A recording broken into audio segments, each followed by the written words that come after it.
गहन सघन मन मोहक वंतरु मुझको आज बुलाते हैं, किंतु किए जो वादे मैंने याद मुझे वह आते हैं। अभी कहाँ आराम बदा, अभी कहाँ आराम बदा, यह मूक निमंत्रण चलना है।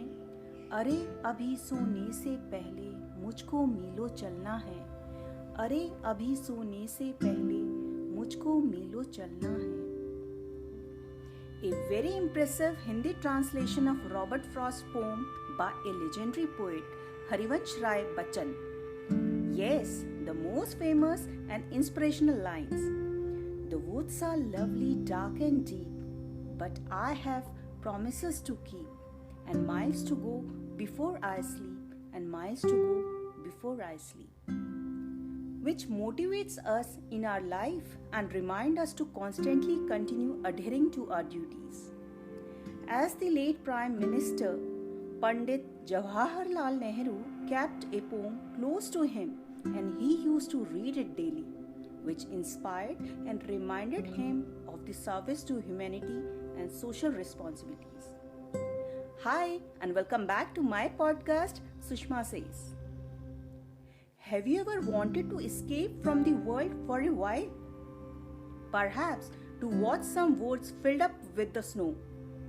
Or have you ever seen or experienced snow? Or probably taken a few minutes to marvel at its beauty?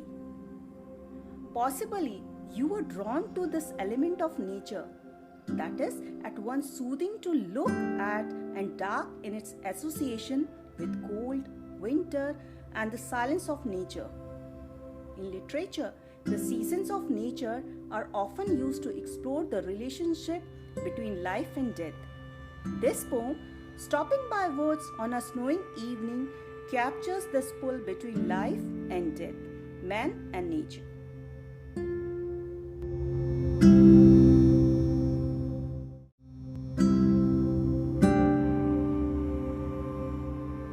Let's warm up our vocal cords and perk up our ears and listen to Stopping by Woods on a Snowing Evening. Whose woods these are, I think I know. His house is in the village though. He will not see me stopping here to watch his woods fill up with snow. My little horse must think it queer to stop without a farmhouse near. Between the woods and frozen lake, the darkest evening of the year. He gives us harness bells a shake to ask if there is some mistake. The only other sounds a sweep of easy wind and downy flake. The woods are lovely, dark and deep, but I have promises to keep and miles to go before I sleep, and miles to go before I sleep.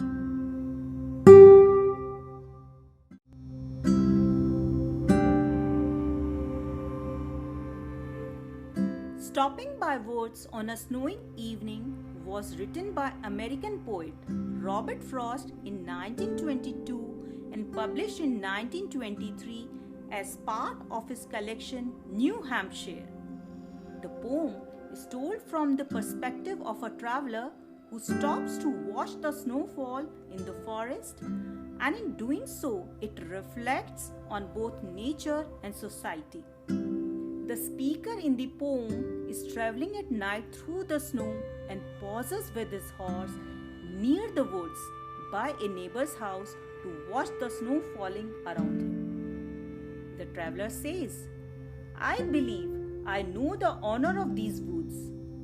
Though he resides in the village nearby, he will not notice me while I stop to watch his woods being filled up with snow. My little horse must think it strange to see me stop near the woods. His horse shakes his harness bells, questioning the pause.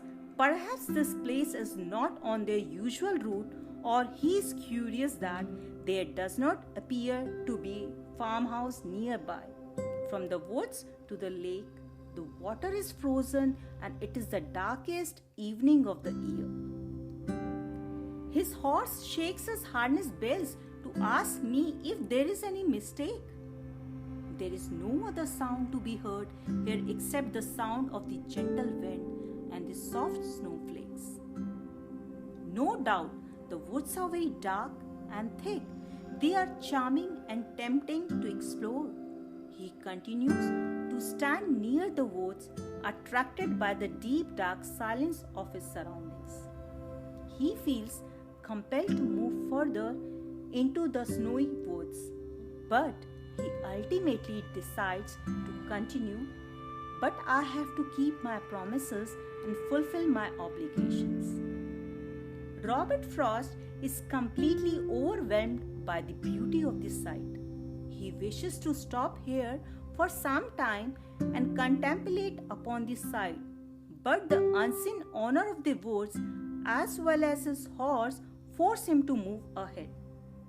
The poet in the end realizes that just as nature fulfills its purpose, he has to fulfill his purpose in life, and to achieve it, he has to go a long way without resting and before death overtakes him.